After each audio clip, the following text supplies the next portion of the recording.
O Coletivo Memória e Utopia tem a alegria de iniciar a série de entrevistas em busca de direitos. 35 anos da Constituição Brasileira de 1988. O coletivo está realizando esta série de entrevistas com pessoas que tiveram um papel de destaque, né, na construção da Constituição. Por isso, queremos trazer, né, à memória, neste processo, aquilo que pode nos dar esperança. E para a nossa primeira entrevistada, nós gostaríamos de abrir, né, com a deputada federal Benedita da Silva.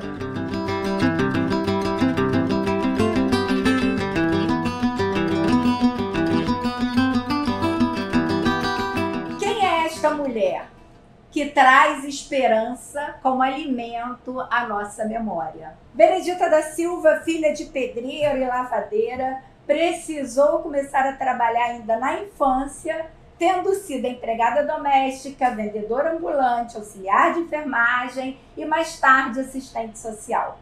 Ela cresce no Chapéu Mangueira, onde teve uma intensa relação com o trabalho comunitário, sendo presidente da Associação de Moradores do Morro do Chapéu Mangueira ainda nos anos 70. Torna-se a primeira vereadora negra do Rio de Janeiro, a primeira senadora mulher negra, a primeira mulher governadora do Rio de Janeiro, ministra e 5 vezes eleita deputada federal. O Brasil se encontrou com o Brasil no Congresso Constituinte, dizia Benedita da Silva. Benedita, foi uma batalha nas ruas até que se chegasse ao Congresso Constituinte.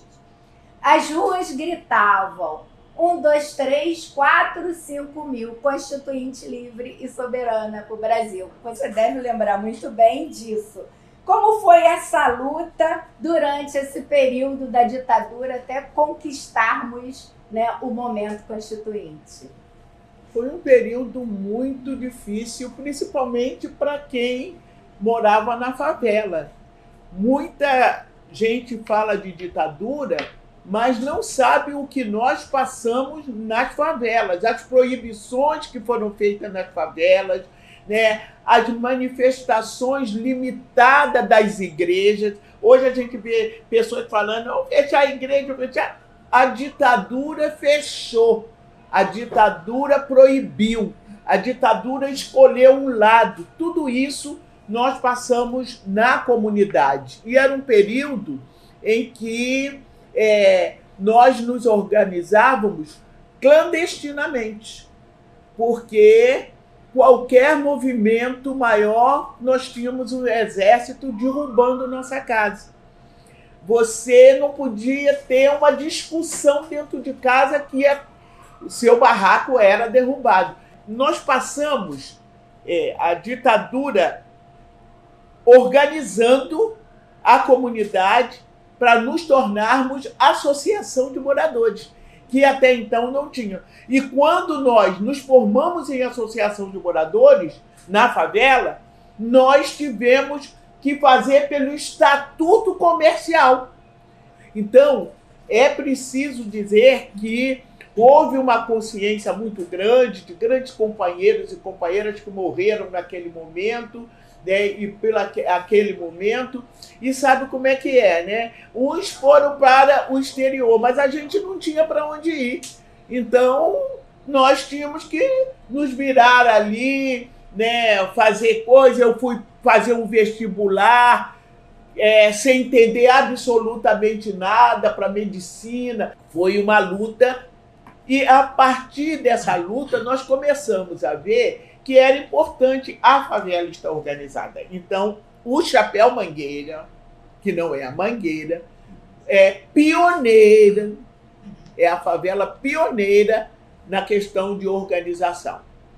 Organizamos primeiro como um comitê, nós não podíamos dizer que éramos associação de moradores, então criamos comitê da favela. E ali fomos trabalhando.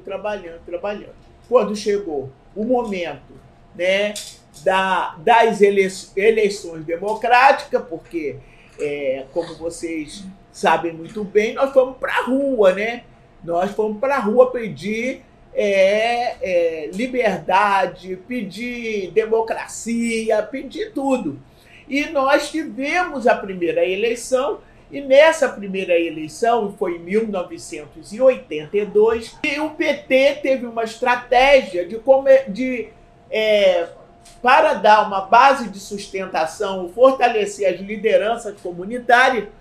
Nós fomos todos lançados a candidatos e candidatas. Nós reunimos as favelas e nós colocamos para o PT quem deveria ser candidato. E aí a favela abraçou. Naquela época fui eu e a Jurema Batista, do Andaraí, né? 2 mulheres negras. A Jurema não foi eleita, mas eu fui eleita a vereadora. E chegando na Câmara de Vereadores, nós tivemos ali uma loucura, porque o morro desceu.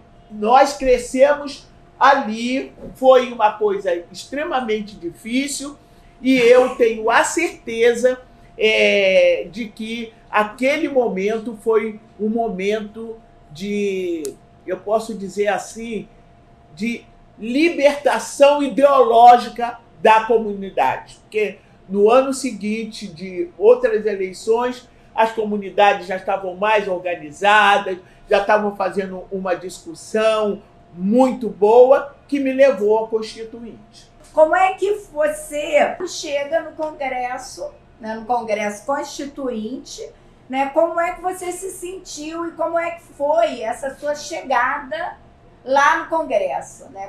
Como é que acontece tudo isso e o que acolhimento chega? Porque você, é a primeira vez que está entrando lá uma mulher negra, favelada, né, e pentecostal. Veio a Assembleia Nacional Constituinte e o partido, mais uma vez, falou, olha, nós temos que lançar candidatura federal. Aí o movimento negro, o meu movimento da igreja, né? Nós nos reunimos e falamos, Bené, você vai sair candidata a deputada federal. E eu teria mais 2 anos, né? Aí eu disse, qual é o slogan que nós vamos colocar? A voz do morro na Constituinte. E foi assim, né, que eu fui eleita deputada federal, mesmo tendo sido aconselhada de que eu não deveria, porque lá é muito diferente, como quem diz, o meu limite é vereança, né? Mas outras coisas não. Outras coisas não, porque lá eu não estava preparada para tal, né? Então, eu me candidatei e fui eleita deputada federal constituinte. Bom, ao chegar, nós tínhamos que participar de muitos movimentos, né? Muitos movimentos, porque o Brasil se encontrou na Constituinte. Os segmentos sociais, nós estávamos escrevendo uma nova Constituição e ali eu pude passar por momentos de grandes dificuldades, né? A primeira coisa que eu cheguei, eu sempre conto isso, porque nós que trabalhamos contra a discriminação, nós não podemos esquecer, né, até para que as pessoas possam fazer uma análise, né, da questão. Quando eu cheguei com dengue, gente. Eu cheguei lá, eu estava com dengue, eu estava dengosa. Aí, para onde que vai mandar? Aí, aquelas coisas, um deputado que não ganhou, ele passa para o outro, aí a gente tem que ficar esperando um partido novo chegando ali com a bancada. Minha gente, demorou.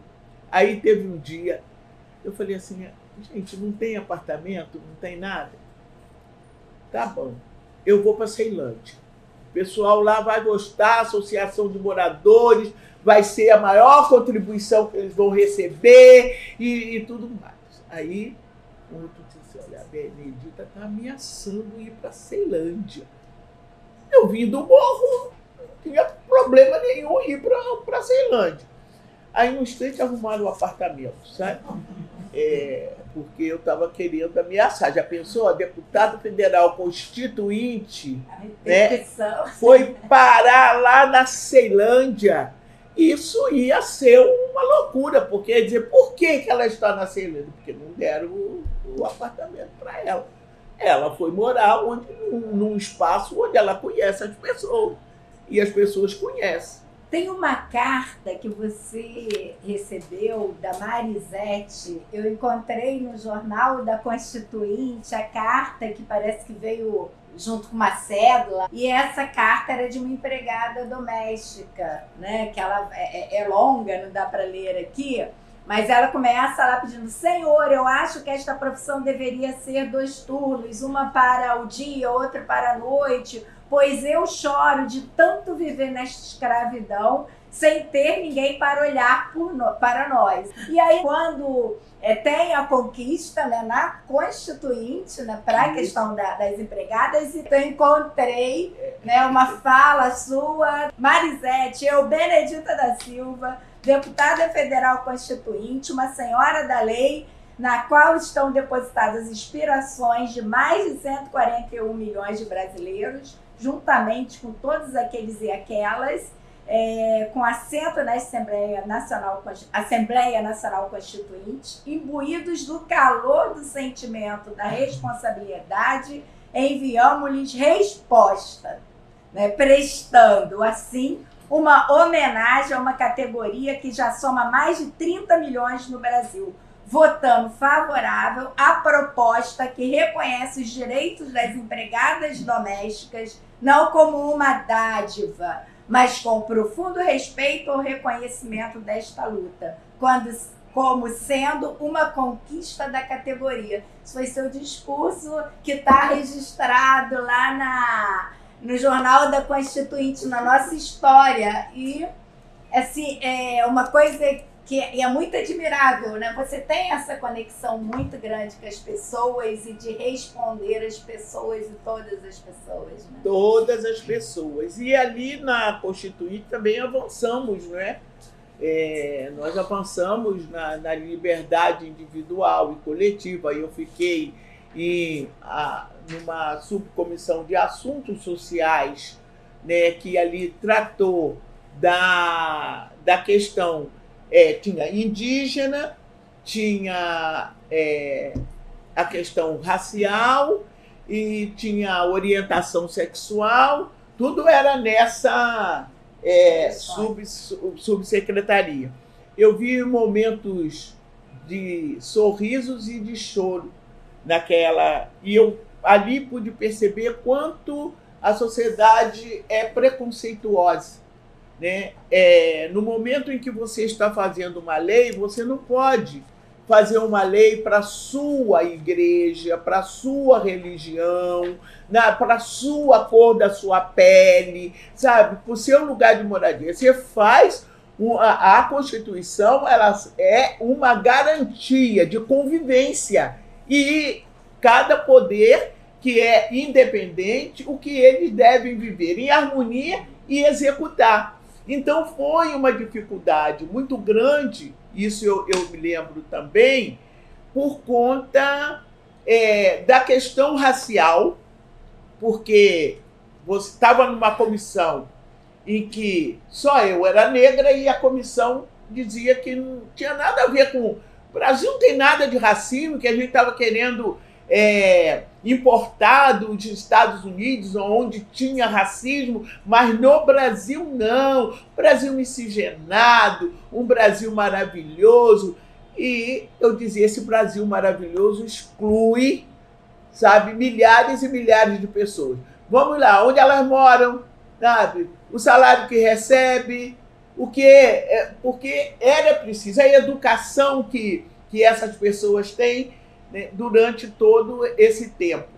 E ele dizia, não, mas já tem a lei Afonso Arinos e já cobria. Quer dizer, todo um argumento de quem queria ficar confortável na Constituinte, não tratando dessas questões. Aí foi dureza. Conseguimos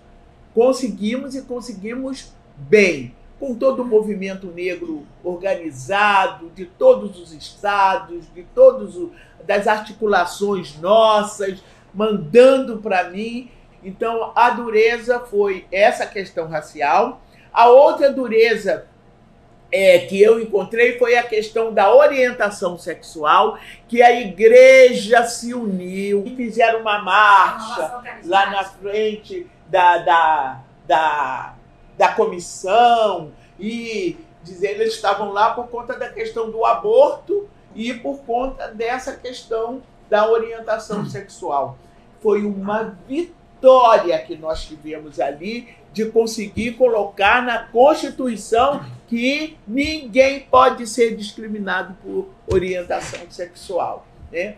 Aí vocês imaginem, você como constituinte, né, ter que defender causas que não são as suas bandeiras, mas que você não tem direito de não defendê-la. Porque você foi eleita para aquilo, para fazer as leis, e leis que têm que beneficiar isso. Tudo isso, gente, para entender, imagine a minha vida na Constituinte e a minha vida na igreja, que não compreendiam de jeito nenhum. Dizia, não, ela é favorável àquilo, ela é favorável a isso, ela é favorável. Eu digo, gente, ninguém está me perguntando ali se eu sou contra ou a favor. Estão fazendo uma Constituição que organiza a sociedade no seu viver comum. Eu não estou fazendo nada que não possa. E depois você encontra nos segmentos um corporativismo muito grande. Então, cada um defendendo a sua parte. Aquilo que me incomoda, eu vou ser contra.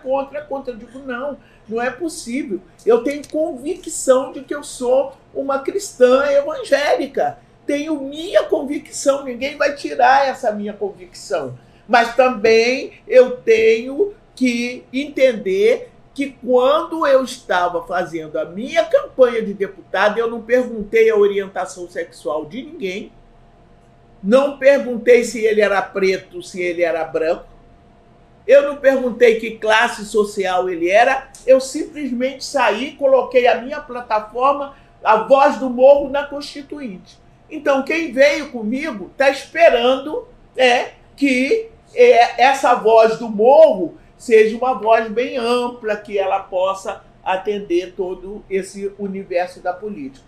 Mas não é uma coisa fácil. Não é uma coisa fácil. Por quê? Porque no início, eu conto isso também, que a gente tem. Eu tive dificuldades partidárias. Eu sou fundadora do PT. Então, no PT, eu sofria, né, com aqueles grupos mais radicais porque eu era evangélica.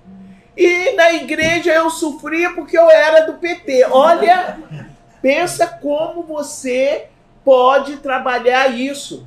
Hoje, porque eu fui a primeira mulher, não consta, mas eu fui a primeira mulher assembleiana eleita vereadora e deputada federal, porque naquela época a política era coisa ruim, de corrupto, eu ia me corromper, eu ia me desviar, eu ia ter uma porção de coisa que eu estou vendo hoje. Gente, as pessoas que me falaram essas coisas todas, olha como essas pessoas estão vivendo, eu fico horrorizado. Mas eu passei por esses momentos. Eu acho que, né, nessa questão da memória, é muito importante. É muito importante ter essa memória e é muito importante falar das utopias, né? Daquela parte, você não vai conseguir. Você não vai conseguir. Você tem que tapar os ouvidos e não ouvir. Você ir em frente. Porque eu não vai conseguir. Você não é preparada, você não é competente. Isso é uma forma de discriminação perversa e a política faz isso. Na política faz isso. Ela usa de todos os métodos para impedir. E esse enfrentamento no Congresso Nacional... tem muitas outras coisas que eu defendi na Assembleia Nacional Constituinte e que foi colocado, está lá na Assembleia, na Constituição brasileira, mas cada uma delas tivemos que suar muito, porque éramos minoria e não tínhamos ali o número necessário para passar as propostas que o povo precisava. Igualzinho agora. Certo. Penel Lindo tem uma pergunta para você.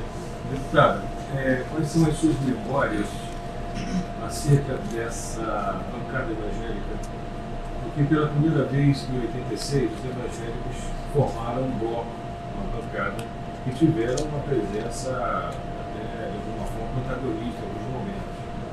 A exemplo do Centrão, que a gente vê hoje, na verdade surge em 86, com a liderança de um deputado evangélico, Dazo Coimbra, do Rio de Janeiro.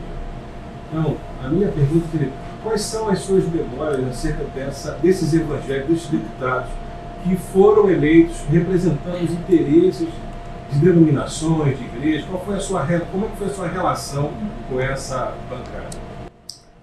Olha, a primeira relação, porque eu fui a primeira, também tem que colocar isso, a primeira evangélica que chegou lá. Como eu fazia isso aqui, eu fiquei sozinha, né? Porque ninguém acompanha ninguém para Brasília. O homem não acompanha a mulher quando ela vai para Brasília. É a mulher que acompanha o homem.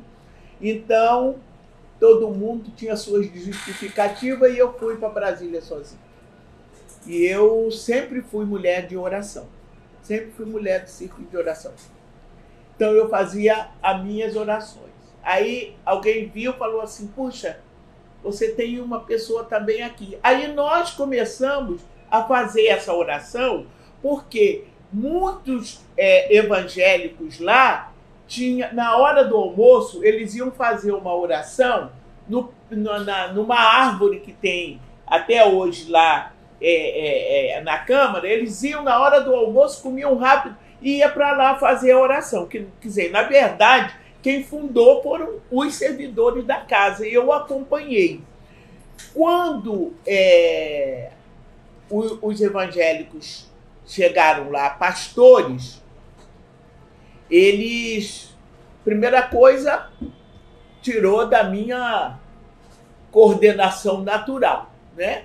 Natural. São pastores, chegaram, tá? Para mim, eu só queria orar mesmo, não tinha problema nenhum.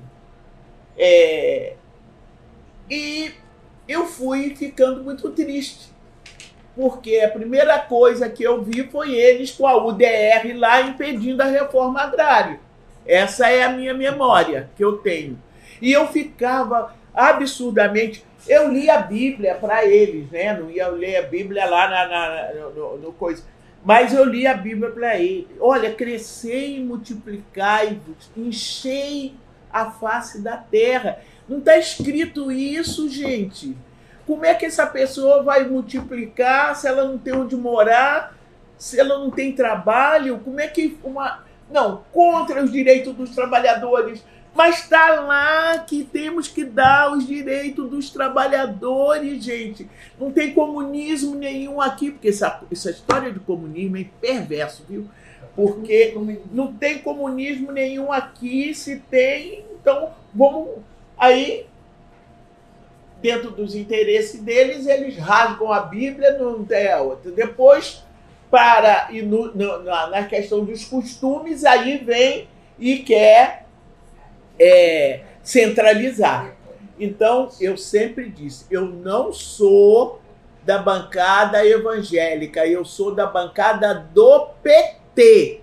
E eu estou na frente evangélica, que é o princípio, o objetivo, o estatuto. É reunir os evangélicos ali, tanto os servidores da casa quanto os parlamentares, e orar. E orar por 1 hora. Pronto, é esse, não tem outro. Não tenho que participar de encontros, né, para derrubar projeto, ou colocar projeto, ou apoiar projeto. Isso tem que conversar com o líder na minha bancada. Utilizar a religião, entendeu? Né? O Benedito, complementando esse assunto, então foi no Congresso que acabou no Congresso Constituinte, se instalando essa primeira bancada, né, evangélica. Mas tinha lá, além de você, o Lisânias e o Aldo Fagundes, que eram os mais aliados de evangélicos à pauta dos direitos humanos. Como é que foi a relação assim, de vocês? Porque eram poucas pessoas que tinham a mesma visão e que era evangélico, né? O Lisânias era aqui o do Lisânias Rio. liderava, né? Como é que liderava aconteceu? Nesse momento porque ele fazia um confronto mais direto, até porque ele estava muito mais qualificado, né? Biblicamente, para contestar, né? Mas nós tínhamos uma comunhão perfeita, mesmo sendo de partido diferente, a gente votava junto, né? Coisas que eram do interesse da população, por exemplo, nós fomos para cima com essa coisa da reforma agrária. Nós fomos para cima. E eu aproveitei aquele momento, né, de muita rigidez deles lá para poder titular as terras dos remanescentes dos quilombos. Porque aí queriam colocar dentro da reforma, eu digo, não, eu não vou colocar os quilombos aqui, porque senão a gente não vai conseguir passar nada aqui. Nada. Por isso que passou, né? Eu retirei da reforma agrária, porque não tinha como passar. O DR, que é o Centrão de Uso, estava muito forte e eles comandaram ali o agro, né? Então, nós fizemos isso e conseguimos colocar na Constituição a titulação das terras dos remanescentes dos quilombos. Mas uma coisa importante, como é que era essa correlação de forças? E você falou agora dessa situação que acabou tendo que abrir mão de algo para conquistar algo maior. Nas suas memórias, assim, quais foram as maiores conquistas e aquilo que mais te magoou, né? Quais são as suas memórias assim, do que você achava que era fundamental e que não, né, se conseguiu incluir na Constituinte por causa dessa correlação de forças, de tudo isso que tinha que enfrentar. E ainda a gente vê, né, o seu papel, né, que nessa história, além da Constituição, tinha toda uma questão de relação de estar sendo a negra favelada que está chegando à Constituinte. Como é que se dava todas essas relações e forças? Olha, nós tivemos na Assembleia Nacional Constituinte, como eu disse, uma mobilização muito nacional. Então, o poder de pressão da sociedade funcionou. É o complemento da nossa bancada dos direitos humanos. Se não tivéssemos uma pressão, a presença, aquela coisa, seria muito mais difícil. Alguns até por vergonha ou porque nós íamos para a tribuna e nós falávamos do papel do constituinte naquele momento, né, das empregadas domésticas. Eu fiz vários discursos, porque foram vários momentos. E um desses momentos, eu só perguntava para eles assim: quem é que cuida do seu filho? Quem leva para a escola? Quem é que limpa a sua casa? Quem é que põe uma comidinha na mesa? Aí eu fui falando, sabe? Quem é que dirige para você? Quem é que limpa o seu jardim, a sua mansão, né? O seu prédio? Então eu fui falando aquilo de uma forma a que eles pudessem compreender. Nós não podemos negar de forma nenhuma o direito das trabalhadoras domésticas, porque nós somos patrões delas. Aqui só tem patrão e patroa. Então eu fui mexendo ali com aquele sentimento, aí vai ter de vergonha ou de compromisso, mas você não vai votar em alguém que embala o seu filho, que você tem, e toda a confiança de deixar o seu filho, você não vai. E o que elas precisam? Elas querem, pura e simplesmente, elas querem o quê? Elas querem o direito de ir para casa, de ter descanso, de ter 13º salário. Ela tem esse direito de ter férias, descanso semanal, remunerado, não descontado. Então, todas essas formas, né, de você discutir algum assunto foi, na minha visão, foi uma vitória muito grande, né? Agora, como eu já disse antes, a maior derrota nossa, porque toda a esquerda, todos os progressistas foram para lá para a gente defender a reforma agrária. Entendeu? Nós fomos para lá, era direito dos trabalhadores a reforma agrária. Se a Constituinte absorvesse isso, já teríamos um ganho, fora as outras questões das mulheres, dos negros, que nós fomos mudando, né? Aquela coisa de a mulher apanha do marido e pergunta para ele, eu posso te dar ir numa delegacia para... Entendeu? Era isso que a gente encontrou na Assembleia Nacional Constituinte. Então, eu creio muito que esta foi uma das grandes derrotas. Mas também o que aconteceu fez com que hoje nós tenhamos o MST, né, um movimento forte, né? E 70% hoje da comida que vai para a nossa mesa está na mão, não é do agro, está na mão da agricultura familiar, que é de todo esse movimento. Então, valeu a pena, né? Claro que valeu, mas saímos um pouco frustrante com essa questão. Benedita, você falando desse processo lá interno, seria muito importante você contar também, principalmente para a juventude, como é que era esse funcionamento. Eu estou com essa pergunta aqui na ponta então faz a pergunta. A gente está falando de um momento, você está falando dessa articulação popular, dos movimentos que estavam por trás de tudo isso, das cartas que foram escritas pelas crianças, pela população, né, na Constituinte, assim. E no momento que a gente não tinha redes sociais, que a gente não tinha internet, que a gente não tinha celular.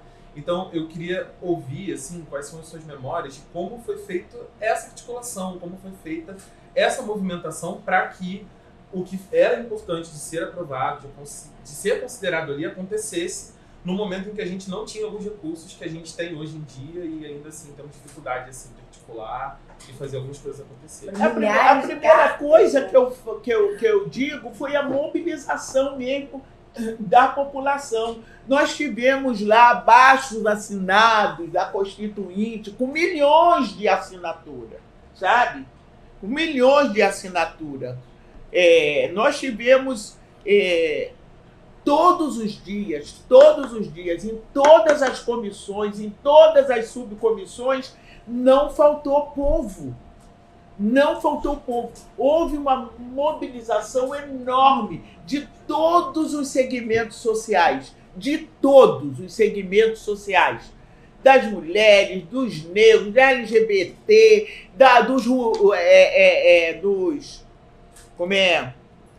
dos agricultores, da urbana. Olha, nós discutimos ali reforma urbana. Né? Nós discutimos muito, nós criamos, né? Nós saímos de lá com o SUS, entende? Então tem outras grandes vitórias que tivemos. Mas a mobilização nós não podemos negar. Essa mobilização ela foi fundamental, ela foi importante. Nós hoje estamos desmobilizados do ponto de vista de movimento social, seja estudantil, seja movimento das mulheres, dos negros. Nós estamos desmobilizados, porque se nós estivéssemos mobilizados como na Constituinte, eu duvido que tinha acontecido essas coisas horrorosas que aconteceram com a gente. E o Brasil não teria ido para o caos como o Brasil foi. Mas é preciso que a gente abrace. E a Constituição, ela foi discutida no território. Nós nos mobilizamos, nós fomos para os estados.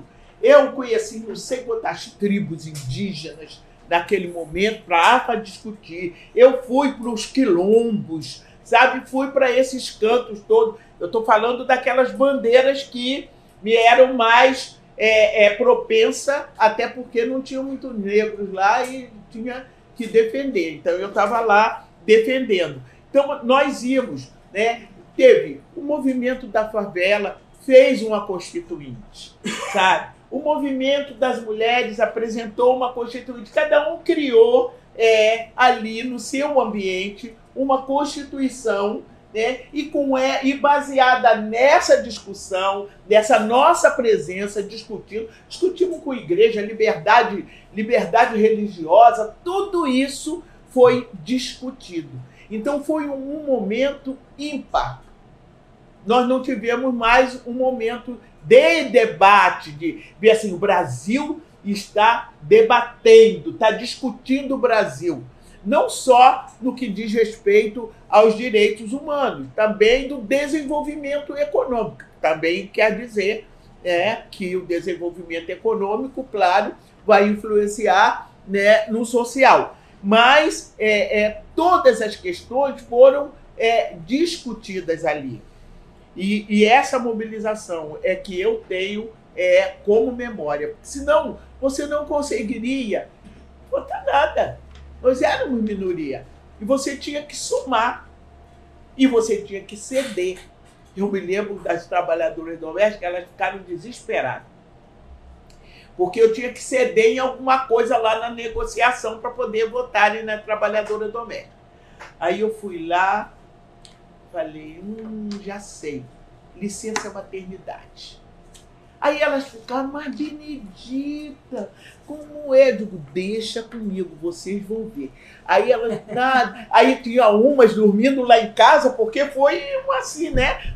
Não tinha dinheiro, tinha que ficar. E essa questão da mulher, Benedita, tem outras coisas que eu acho que são curiosas. Uma é quando se está lá dentro, nesse período, né? A gente está falando de lá dos anos 80, 90, então teve todo um movimento, né, na Assembleia relacionado, né, que vocês chamavam do lobby do batom. Seria muito importante contar isso para a juventude.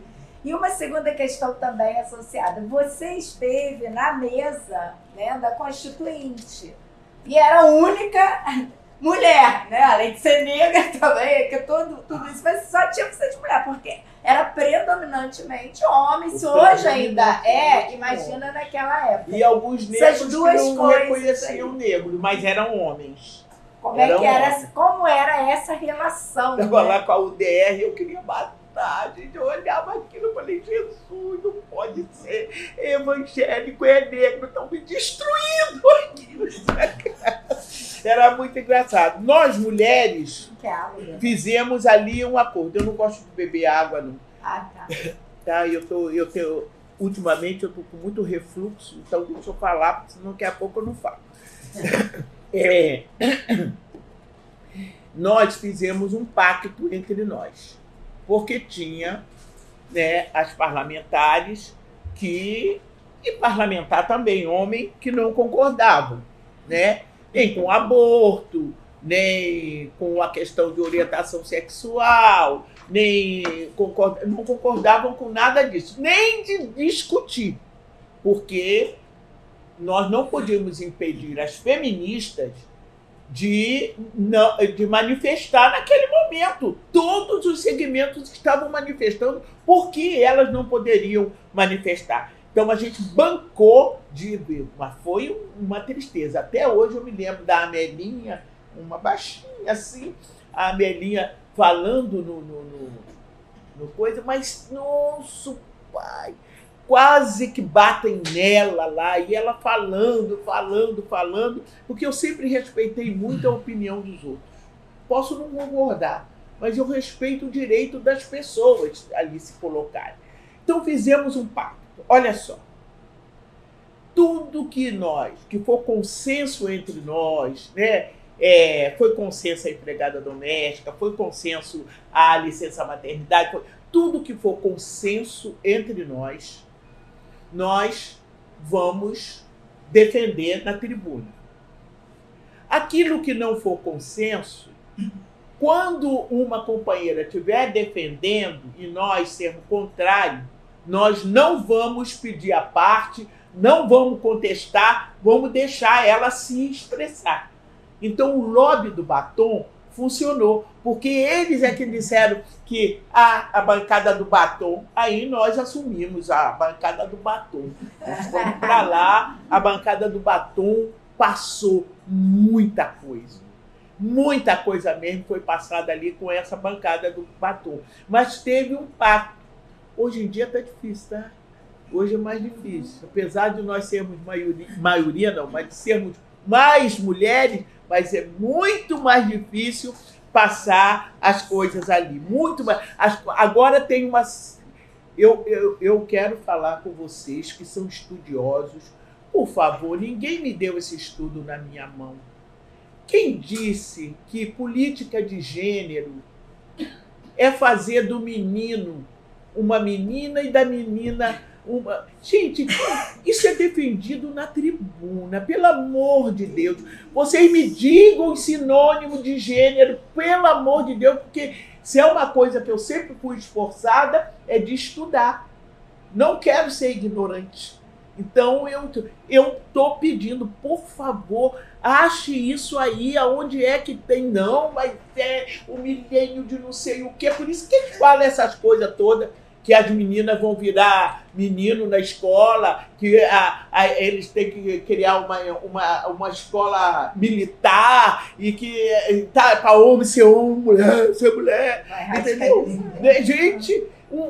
Essas coisas acontecem, vão para a tribuna, e você vê muitas pessoas acreditando nisso. Então, uma das fake news mais competentes nesse sentido que eles criaram, né? Eles conseguiram fazer esse arcabouço dessa desinformação de tal maneira que isso é reproduzido nas igrejas. Nas igrejas, principalmente, porque saíam das igrejas, dessa bancada aí que chegou lá, que votou com a UDR, votou contra a reforma, votou contra negro, votou contra um monte de coisa, mas estava fechadinho com essa coisa de gênero. E eu estou querendo saber de onde. E nesse momento se unem, as igrejas se uniram. Católica e evangélica, sim. A Constituinte fez elas se chegarem naquele momento. Mas não foi para um avanço, foi para um retrocesso. Mas estavam lá unidas. E o lobby do batom foi assim espetacular.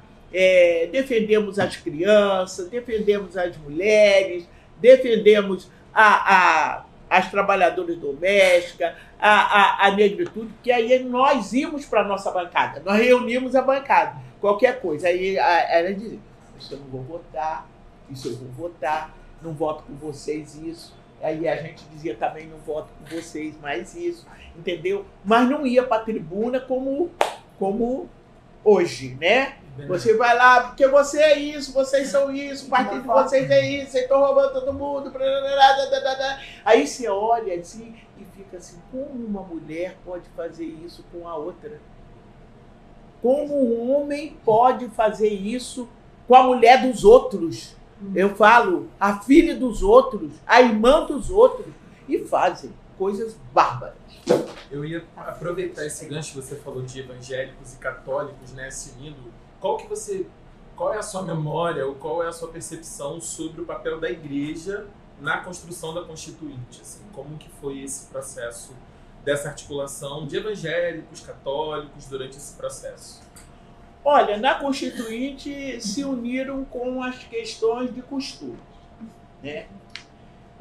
Você tinha a CNBB, que tinha uma Constituinte que é avançada, né? Que se contrapunha a essa parte da Igreja Católica conservadora, que nem as questões de ordem social ela queria aprovar ali, né? Qualquer avanço na área social.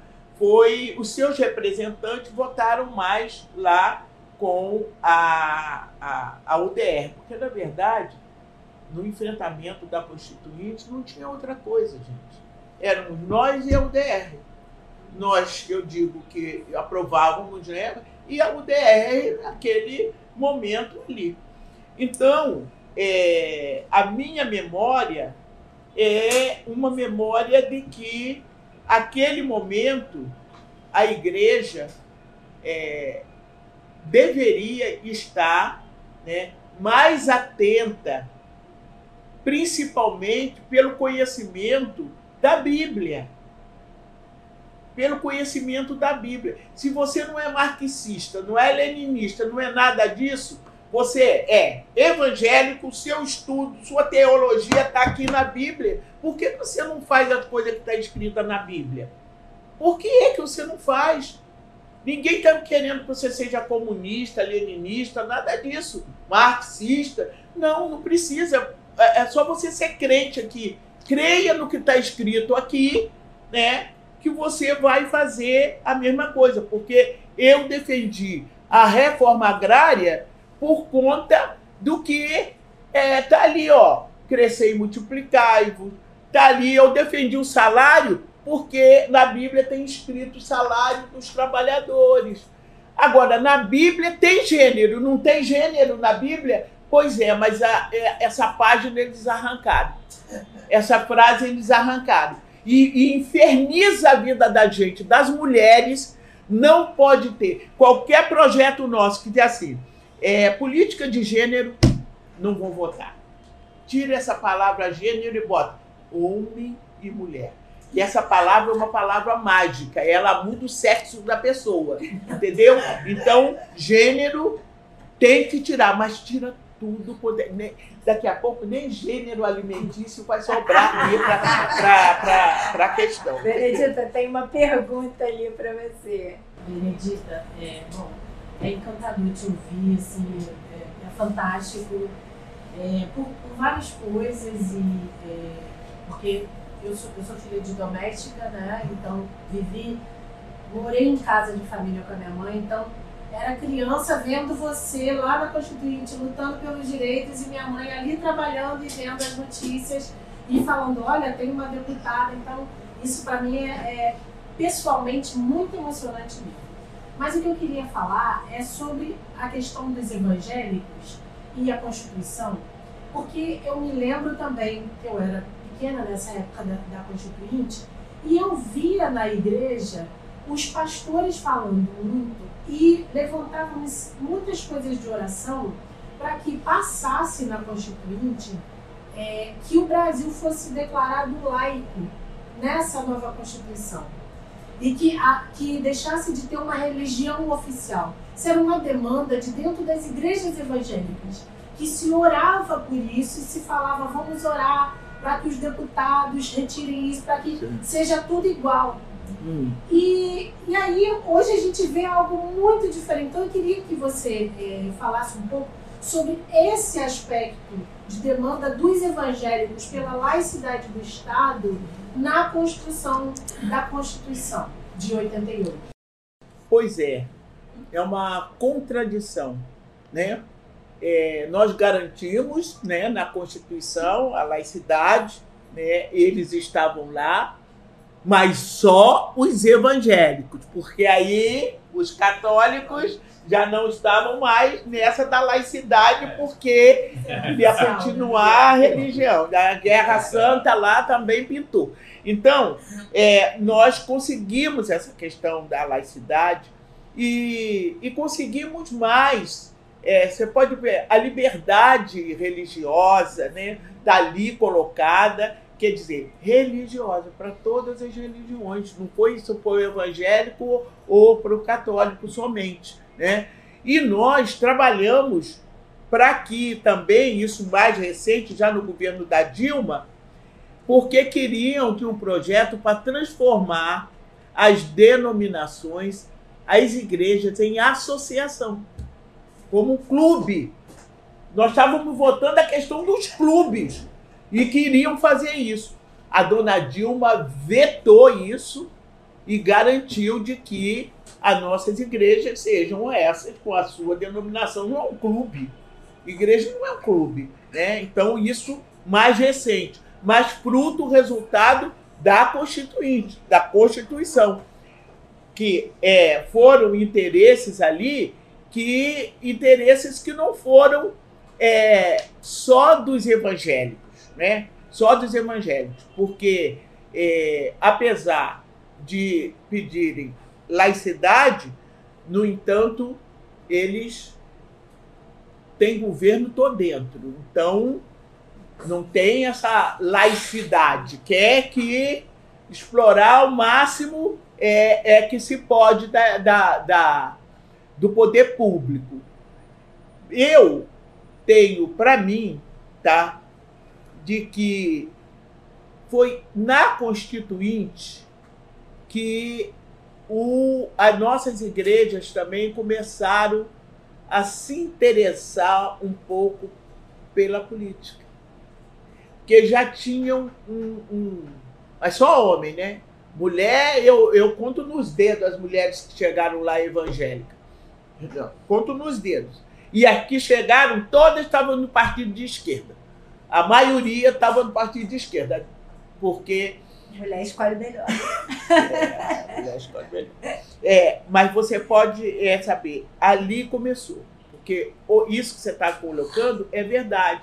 Para essa questão, para não deixar a igreja católica ser a única religião do povo brasileiro, né?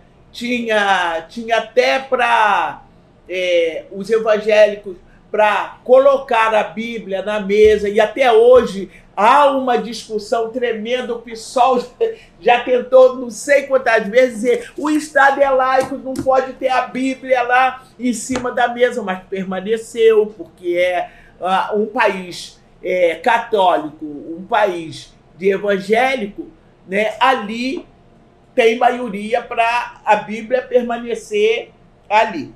Ninguém lê, né? Eu pensei que aquela Bíblia ali era para... Bom, vou começar... A gente começa em nome de Deus, tá bem? Já teve lá para tirar em nome de Deus. São coisas assim que tudo da igreja, né? Dos evangélicos, que brigam por essas coisas.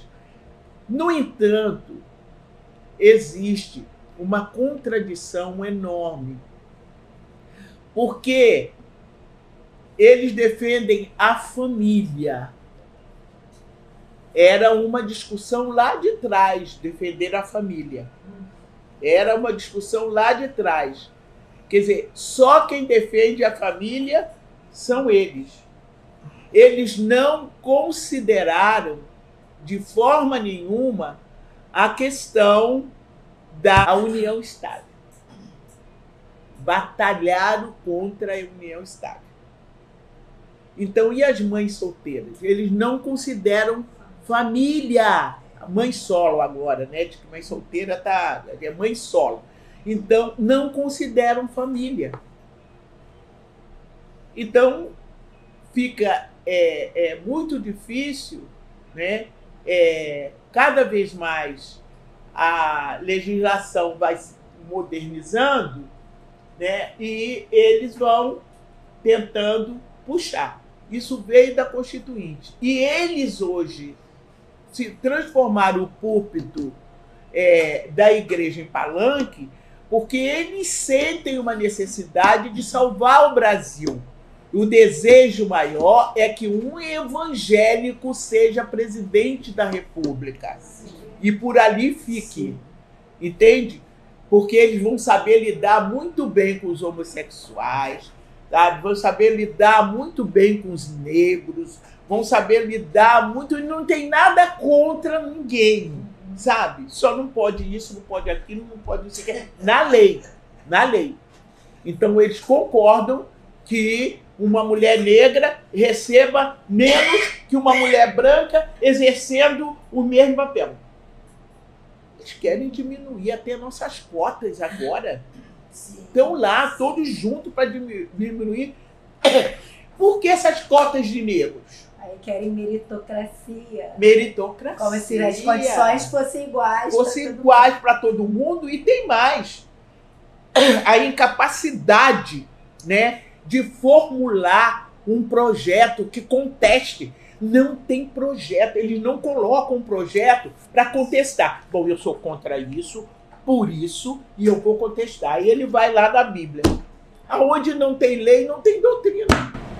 A impressão que eu tenho, Bené, né, a demanda dos evangélicos para que o Brasil fosse declarado laico, né, que tirasse a oficial católica, e que o que a gente vê agora, parece que o desejo é transformar o Brasil numa nação em que tem uma religião separada e que seja evangélica. Exatamente. Então, assim, jogando fora toda a luta de lá de trás e a oração por igualdade, e eu me lembro disso fervilhando dentro das igrejas, e como isso foi jogado fora e que agora é outra demanda. E é uma coisa tão incrível que com 40 anos a coisa tenha mudado tanto, né? Eu não sei se muda, tá um negócio de geração em geração, eles vão fazendo. Um objetivo é ter um evangélico na presidência da República, o evangélico, eles falam muito lá, até 2000 não sei quanto, vamos ser tantos. Você não pode ignorar isso. Não podemos ignorar isso, porque nós estamos diante de um projeto político. Nós não estamos diante de um projeto de salvação, nós estamos diante de um projeto político. E eles estão na tomada de poder, é isso. Né? Isso, não se iludam. Né? Que Jesus deve estar olhando assim, falando, vou quebrar a cara, gente. Porque, entendeu? Que é a teologia do domínio. A teologia do domínio. Teologia do domínio. Então, é preciso que, nesse gesto, nós possamos perceber, né, a vontade política. Então, nós teremos muito mais evangélicos na próxima eleição. Né? O governo anterior beneficiou muito isso, né, porque bancou muitos candidatos nessa área. Então, a bancada cresceu na municipal, federal, estadual. E esse propósito continua. Agora, mais do que nunca, porque é salvar o Brasil do comunismo. Então, não, é verdade. É salvar o Brasil do comunismo. Então, como nós estamos no regime comunista agora, então é preciso que a gente cuide desse nosso regime comunista, porque eles vêm e vêm muito forte. A começar pela base, que é a campanha municipal, as prefeituras e as vereanças. Você tem tido um papel atualmente muito relevante na questão da cultura, né? Como é que você via isso lá na Constituinte? Isso era uma pauta ou lá na conjuntura outras coisas eram prioritárias? Como é que você vê essa evolução dessa situação da cultura e a importância disso para todo mundo, óbvio, né? Mas principalmente para a juventude?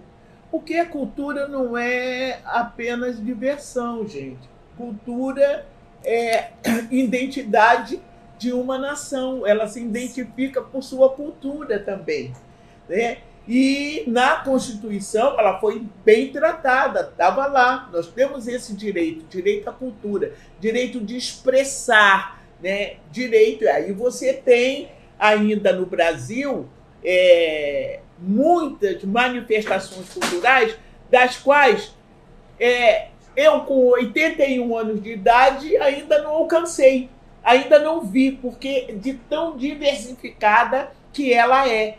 E o benefício que ela traz na questão da preservação da identidade. É uma coisa fantástica, extraordinária, correr esse Brasil como eu corri com aquela minha lei Aldir Blanc I, eu corri o Brasil, tive com o secretário de Cultura, vi manifestações incríveis, porque eu sou carioca, então muito mais acostumada com carnaval, né? Então a gente só olha para o carnaval, o evangélico só olha para o carnaval. quer ser prefeito de uma cidade, mas para acabar com o carnaval. E aí um negócio assim que eles entendem cultura. Acaba com o carnaval vai acabar. Então, o teatro, né? Hoje, nossas igrejas têm teatro, tem dança, tem tudo, mas vai fazer isso lá atrás. Então, eu tenho acompanhado essa evolução cultural também dentro das igrejas. E, nesse momento, a cultura brasileira recebeu um aporte financeiro grande. E os 5.565 municípios têm a Lei Paulo Gustavo. Recebeu a Lei Paulo Gustavo. O nosso estado do Rio de Janeiro, 100%, todas as nossas prefeituras estão lá na Lei Paulo Gustavo. E essa lei é importante, você tem cada pintoras, né, que não é de nome, de renome, e faz cada coisa linda, nossos artesanatos, cada coisa maravilhosa.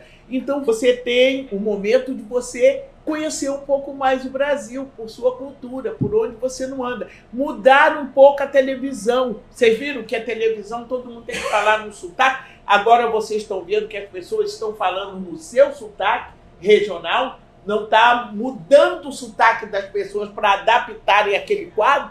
Então isso é uma coisa muito importante para nós. Isso faz parte da nossa cultura. E às vezes as pessoas, a forma como nós nos vestimos, né, tudo isso foi incluído e foi na pandemia, ficou terra arrasada. Por isso eu coloquei o projeto Aldir Blanc 1, que era o auxílio emergencial para a cultura. E esse auxílio emergencial para a cultura, e eu sou uma que trabalho, quero que vocês fiquem sabendo, para incluir o gospel na questão cultural. Eu tenho projeto, estou batalhando para isso, e eu acho que no governo Lula nós vamos inserir o gospel como uma questão cultural. Porque você dá show disso, né? De tudo quanto por que o gospel não pode estar incluído como uma manifestação cultural religiosa? Eu acho assim, desse seu projeto é muito importante, porque a contribuição da música negra e gospel para o mundo, ela é fundamental. Michael Jackson, Beyoncé, que está aqui super atual, né? E no Brasil, por todo esse histórico que você apresentou, sobre uma igreja retrógrada, sabe? Sobre uma igreja que tem um pensamento racista, né? E aí eu falo porque eu faço parte do movimento negro evangélico, então eu estou falando aqui da minha área mesmo, né? A gente encontra uma igreja que apaga a nossa história, mas enquanto a nossa história racial é linda e contribui para o mundo. Então, fico muito feliz quando você fala que tem um projeto do gospel, né? E eu acredito que é um gospel que vai trazer essa racialidade tão rica, que no Brasil é manifestada através do samba. Porque na igreja a nossa história racial é abafada, né? E aí você mostrou, né, que a própria ditadura fechou algumas igrejas, perseguia, né? Então a gente fica muito contido na nossa manifestação racial dentro das igrejas, porque não podia falar, porque nós somos todos iguais, quando na verdade não somos. A gente sabe que a oração de uma pessoa negra ela é diferente de uma oração de uma pessoa branca, porque ela está num lugar marginalizado, favelado, desvalorizado. Uma mulher negra que trabalha numa casa de família, que é arrimo de famílias grandes, tem seu esposo violentado, encarcerado, ela é uma oração diferente, né? E que isso se manifesta nas nossas orações e no nosso canto. Então, fico muito feliz de saber que esse projeto está em curso, porque a gente tem trabalhado essa perspectiva da cultura da música negra. A gente começou com o canto da mulher negra, né? E aí a gente hoje tem expandido o movimento negro evangélico para outras áreas, né, mais plurais da canção negra, que a gente sabe que hoje é dominada, o mercado fonográfico carioca, principalmente, é dominado por uma família branca, Oliveira, né, que enriquece a custa do campo do povo preto, mas que não deixa manifestar a racialidade. Então, eu queria só agradecer muito.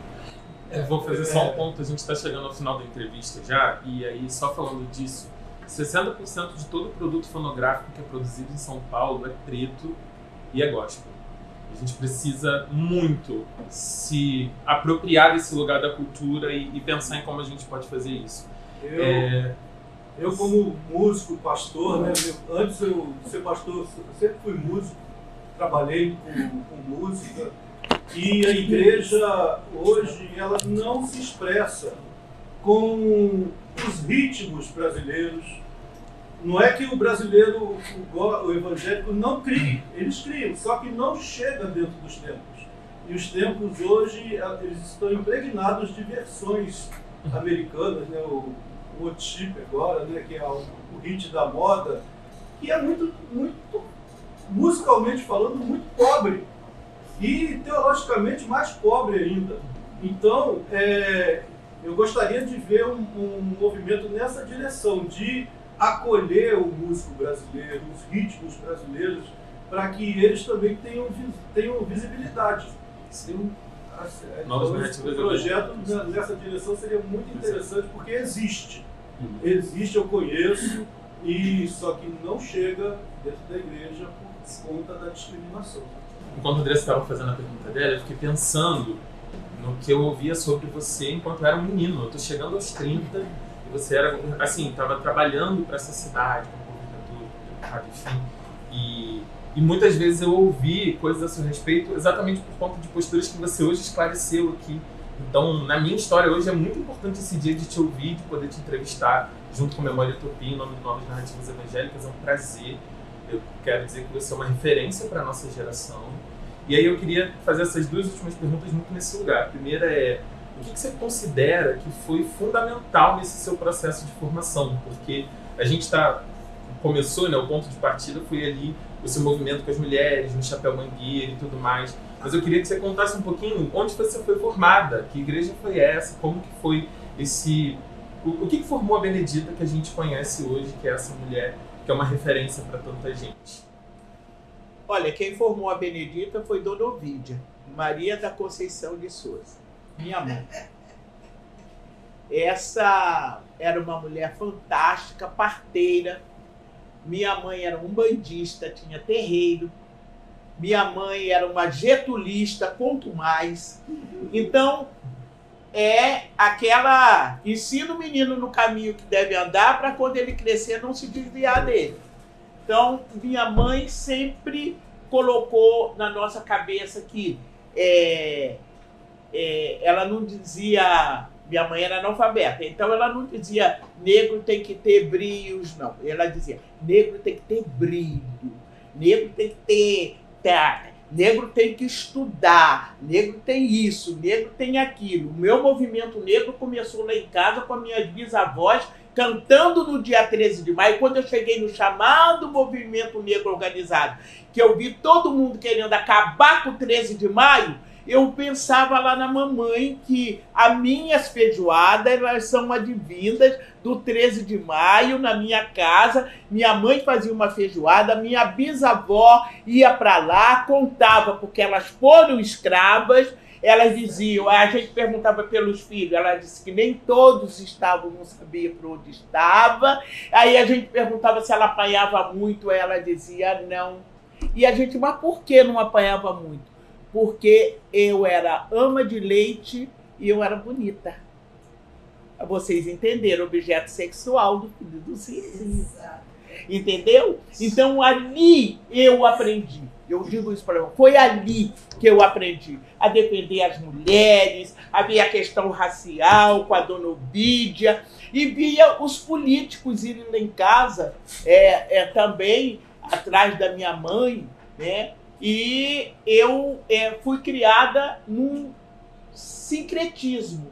Então eu ia para a Igreja Católica, e na Igreja Católica eu via quando a minha sobrinha queria coroar a rainha, coroar Nossa Senhora, não pôde, e eu vi que era ali me descobrindo porque ela era negra, não podia coroar Nossa Senhora, inventaram um negócio lá para ela e pronto, que ela respondia no catecismo. Quer dizer, eu venho dessa experiência, eu venho da Universidade da Vida, passado por Dona Ovídia. Então, foi a minha formação. E na minha formação religiosa, a Dona Ovídia, ela sempre dizia, faça o bem. Faça o bem. Era a religião maior dela. Em que pese ela, eu acredito, depois de um tempo na vida dela, ela abandonou a Umbanda, né? E ela tem um testemunho da minha mãe muito lindo nessa parte. Ela... Sabe essas irmãs que só vai atrasada para o culto? Acho que E ela tinha pedido para uma irmã, não me lembro disso, gente.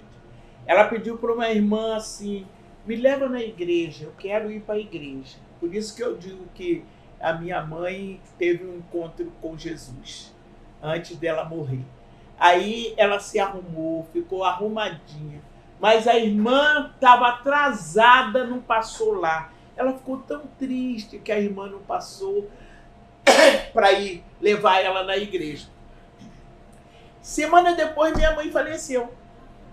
Aí eu tenho absoluta certeza que ela teve o seu encontro. Na hora que ela disse, eu quero ir para a igreja, eu não tenho mais nada a ver com isso. Fechou o Gongá, fechou tudo. E ela disse, eu não tenho mais nada a ver com isso. Ela teve uma chamada muito bonita, muito. Eu gosto de contar isso. Isso faz parte, me emociona, inclusive, esse momento.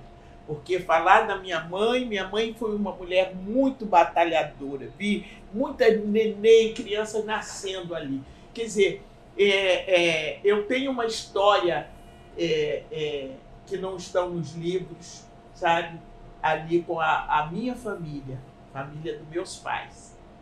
Então é isso que eu posso te dizer. Bené, que emocionante. Eu estou aqui pensando, né? Você tem uma missão divina, né, para gente que tem fé. Né, é uma escolhida, porque é um milagre essa história, o que você representa, né?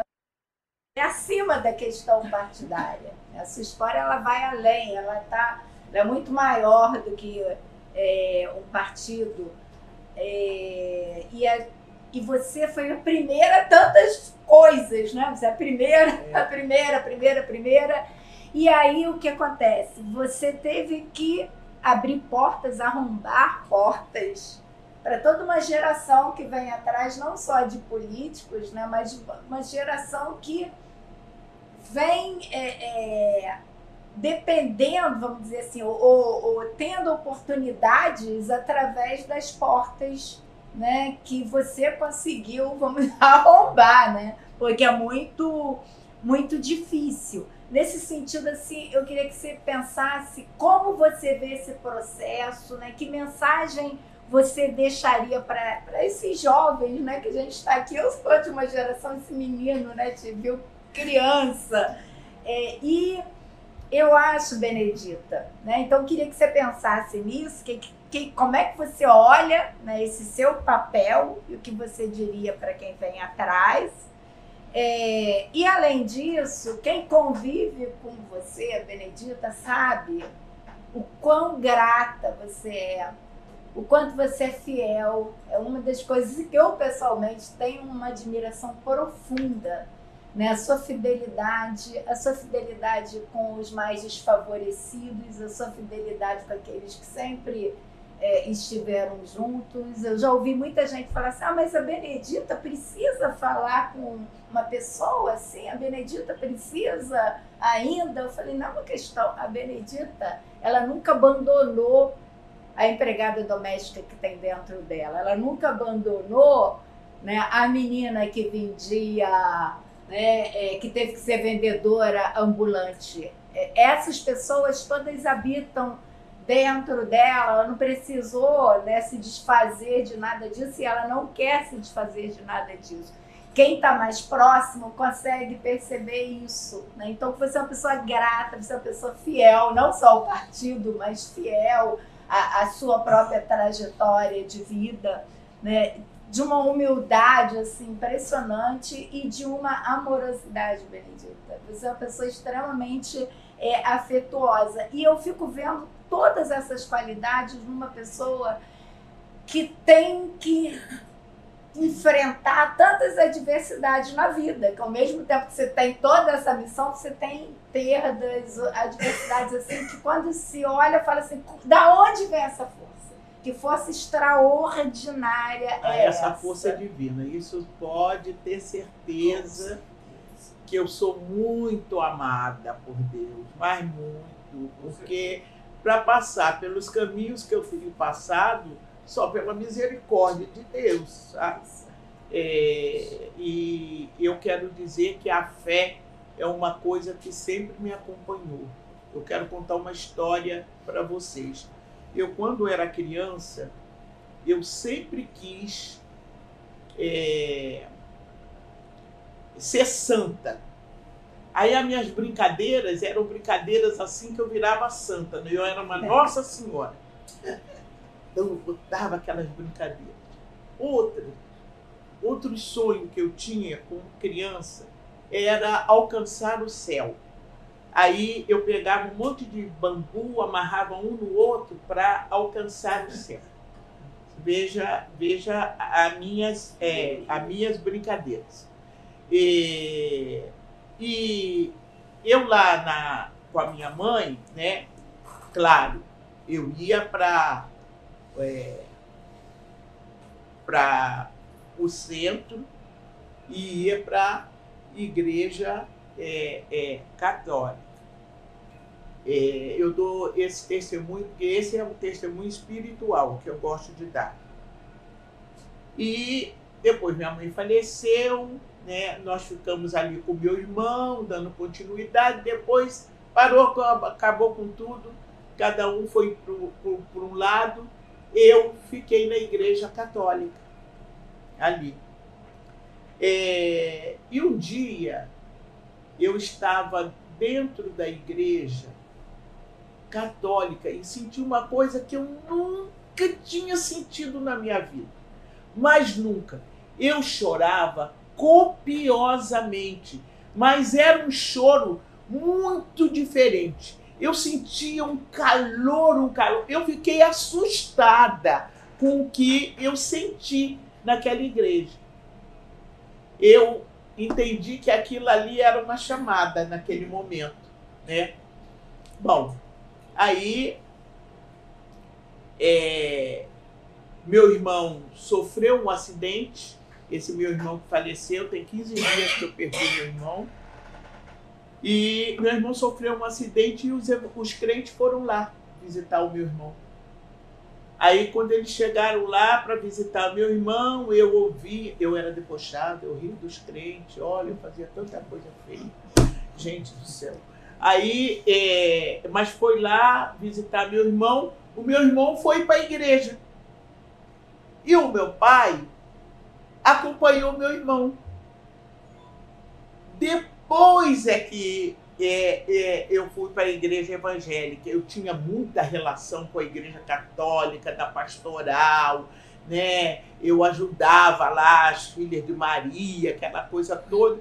Tinha uma relação muito. Então, precisava ter um choque do Espírito Santo para dizer, olha, o dono da igreja sou eu, sabe? Então, né? Para tomar uma decisão. E uma das coisas que eu aprendi, né, é que eu me senti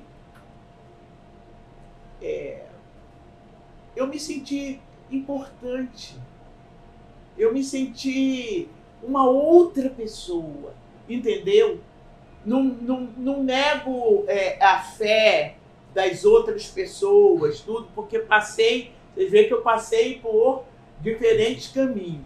Mas me senti tão bem, eu fiquei tão orgulhosa de ser acolhida espiritualmente, porque eu continuei pobre, sem nada, com o barraco caindo, passando fome, mas eu tinha algo dentro de mim que era diferente. E esse algo dentro de mim diferente é que eu tento passar para os outros. Eu gostaria que as pessoas passassem exatamente por esse caminho, sabe? De você estar em paz consigo mesmo. Não ter inveja dos outros, sabe? Não ter inveja das pessoas que estão prosperando, sabe? Não virar as costas para de onde você saiu, sabe? E amar. Eu fui uma pessoa que eu precisava muito de amor. A minha história foi uma história difícil dentro de casa. Muito difícil.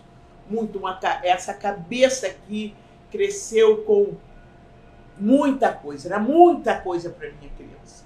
Mas os nossos planos nem sempre são os planos de Deus. E o que eu peço a Deus todos os dias é que Ele cumpra em mim o plano que Ele tem. Não os meus, que os meus vão fracassar, vai ser uma loucura. Mas os planos que Ele tem para mim. E não tem coisa melhor do que você amar. E eu aprendi a fazer isso. E quando uma pessoa não me cumprimenta, que não me responde, se ela passar no meu caminho, todas as vezes que eu passar, eu vou continuar dando bom dia para ela, dando boa tarde, até que essa pessoa pare para falar comigo, porque não tem sentido você olhar para não gosto de fulano. Eu não gosto, mas por que você não gosta? É igual a comida. Não gosto disso. Você já comeu? Não. Entende? Aí, quando eu faço amizade, eu ainda sou prosa convencida. Eu falo assim, viu? Não foi bom a gente bater um papo? Tá vendo? Quanto tempo você perdeu? Porque eu não. Eu fiquei aqui na oração, eu fiquei aqui te cortejando, fazendo tudo para você falar. E minha mãe ensinou realmente isso. Ela recebia gente de tudo quanto era jeito. Ela acolhia tudo quanto é jeito. Então, para mim, foi esse momento da minha vida, que somada, né, à vontade que eu tinha política, que sempre minha mãe também, né, envolveu a gente nisso, eu me tornei uma pessoa melhor. É só isso que eu quero dizer. Eu me tornei uma pessoa melhor, com esse conjunto de coisas. E por isso eu fiz uma escolha pelo PT. O Betinho vivia na minha cabeça para eu ir para o PDT. Depois o Brizola vivia querendo me levar para o PDT. Não, eu tinha aquela cabeça ali porque eu me senti confortável. Puxa, vai ser os trabalhadores, a pessoa pobre vai ter vez e voz, a gente vai poder falar. Então eu me empolguei com aquilo, né? E fui ali aproximando e consegui chegar até aqui, graças a Deus. Eu digo que esse é meu último mandato. As pessoas não estão acreditando, mas vai ser. Já conversei com Deus sobre isso, né? Já tem uma bancada da Benedita muito forte lá no Congresso Nacional, na Assembleia Legislativa, na Câmara de Vereadores. E olha, está na hora de eu fazer outra coisa. Não vou deixar de fazer política, mas aí eu quero fazer outra coisa. Eu tenho muita sede de retomar a minha trajetória espiritual. Eu gosto de fazer visitas, eu gosto de estar no ciclo de oração. Eles não tem tempo para mais nada. É aquela crente domingueira. Eu não gosto disso. Quero ajudo no que posso no trabalho social da igreja. Mas eu quero mais que isso para mim, sabe? Eu quero mais que isso. E agora se tem uma bancada realmente. As mulheres, né, a negrada está chegando também, as nossas representações populares estão chegando. Né, a gente da Maré, não precisa estar no PT, pode estar aí, mas que tenha um compromisso com essa causa. Né? Para mim é o que eu acho. Portas que muitas pessoas puderam passar logo depois, né? E que bom que elas chegaram. E aí eu vou eu sou grata porque as pessoas também chegam para mim e me alimentam, sabe? Me alimentam. Elas falam, ô Benedita, sabe? Eu sou política por causa de você. Eu digo, mas por causa de mim. Benedita. Eu digo, olha, se a Benedita pode, eu também posso. Quer dizer, isso é uma coisa muito boa, né? Da gente se ouvir. Eu não quero ser esses políticos agarrados na... Aí eu vejo lá que não pode nem andar mais, está lá lutando para ser senador, lutando para ser deputado. Eu falei, não, gente, eu sou servidora pública aposentada, esse não é o meu emprego, eu estou numa missão, para mim é uma missão, e nesse momento encerrei. Encerrei a entrevista também. É falar só para você deixar uma mensagem para essa juventude que se inspira em você. Com certeza.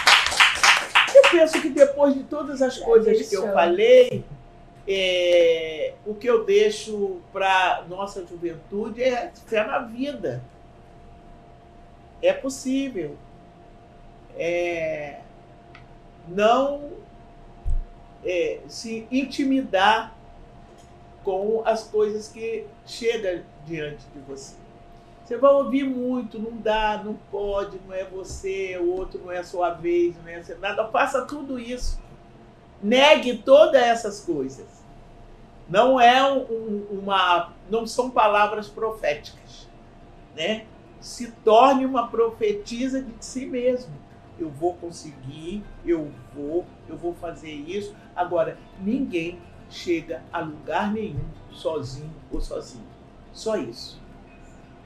Trabalhe no coletivo, seja útil, que eu digo, seja útil. E você vai conseguir chegar aonde você quer chegar, onde Deus determinou que você vai chegar. Ai, Benedita.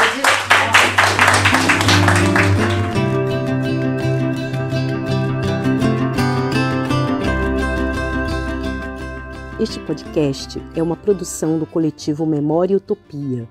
A entrevista faz parte do projeto Fé em Busca de Direitos, realizado em parceria com a Casa Galileia e Novas Narrativas Evangélicas, com o apoio da Coordenadoria Ecumênica de Serviço, a SESI, e do Instituto Incube. Para saber mais, visite o nosso site www.memoriautopia.com.br.